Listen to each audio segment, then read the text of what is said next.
Institute of mass communication और उसी तरीके से IIT, Indian institute of technology, Indian institute of management, ये सभी चीज़ें जो हैं वो जम्मू रीजन को मिली हैं। इस बात को हम सबको ध्यान में रहना चाहिए। और एक विकास का एजुकेशनल हब, यानी now Jammu is being recognized as the hub of educational institution and quality education. देश की बेस्ट प्रीमियर इंस्टीट्यूशंस आपको मिल रही हैं। मैं यहां यह भी आपको बताना चाहता हूं कि जम्मू रीजन में औसतन साल में 100 दिन बंद होता था। यह आपने देखा है। कम से कम 100 डेज बंद, स्ट्राइक में जाते थे। आज यहां पर पिछले 5 सालों में न कोई बंद हुआ, न कोई हड़ताल हुई, और पीस, स्टेबिलिटी और डेवलपमेंट का ये हम लोगों ने देखा है। मैं जब डबल इंजन की बात करता हूं तो आपसे डबल इंजन के नाम पर, आपके माध्यम से जम्मू की जनता से उनका आशीर्वाद भी मांग रहा हूं, उनका समर्थन भी मांग रहा हूं। और यह भी बात सही है कि यूथ ऑफ जम्मू कश्मीर, कश्मीर के युवाओं ने टेररिज्म को, आतंकवाद को रिजेक्ट कर दिया है। यह बहुत बड़ा परिवर्तन है। They have rejected the act of terrorism, और मेन स्ट्रीमिंग कश्मीर के युवाओं का हुआ है। आपके ध्यान में लाना चाहता हूं कि आर्टिकल 370 की एब्रोगेशन के पहले लगभग 300 से 400 वो यहां के टेररिस्ट पैदा होते थे और उनको टेररिस्ट घोषित किया जाता था। उनको टेररिस्ट घोषित किया जाता था। आज पिछले 9 महीने में इनकी संख्या सिर्फ 4 है जो 4 घोषित हुए हैं। इसलिए मैं आंकड़ों के साथ बोल रहा हूं कि the people of Jammu Kashmir and specially Srinagar youth has rejected terrorism. लेकिन चिंता की बात क्या है?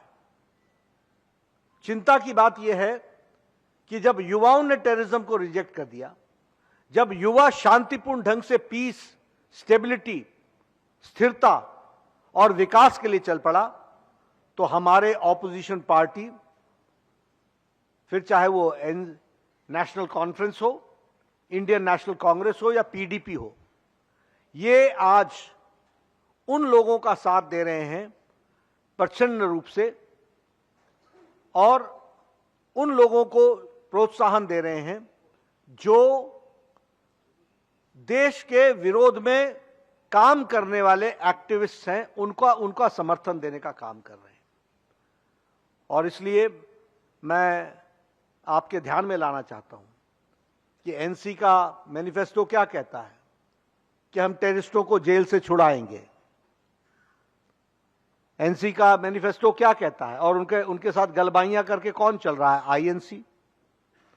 इनका समझौता क्या है कि ये एलओसी का ट्रेड फिर से शुरू करेंगे।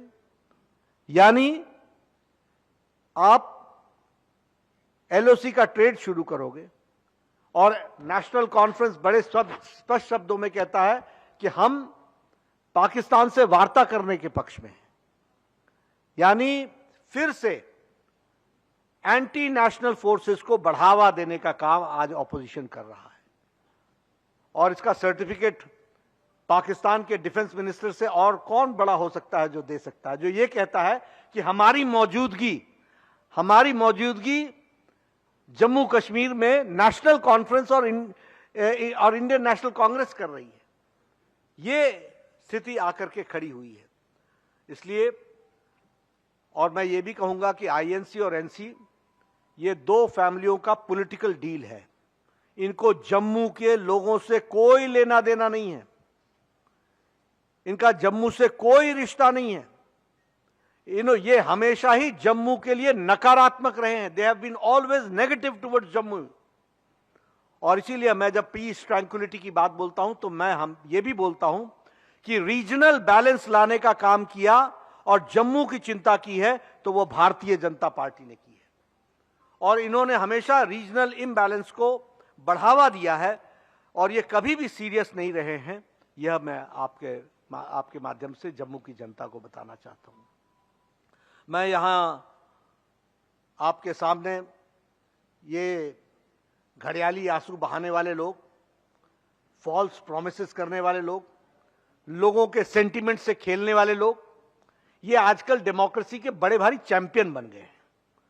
ये स्टेटहुड की बात कर रहे हैं, ये स्टेटहुड की बात कर रहे हैं। गृह मंत्री जी ने जब धारा 370 को एब्रोगेट किया था तो पार्लियामेंट में कहा था कि स्टेटहुड जम्मू को दिया जाएगा। प्रधानमंत्री जी ने कई फोरम्स पर, नेशनल फोरम्स पर कई बार कहा है कि जम्मू कश्मीर को स्टेटहुड दिया जाएगा। और आप अपने मैनिफेस्टो में लिख रहे हो, तुम दे कैसे सकते हो? देने का काम तो केंद्र सरकार का है। आप इतना झूठ बोलते हो।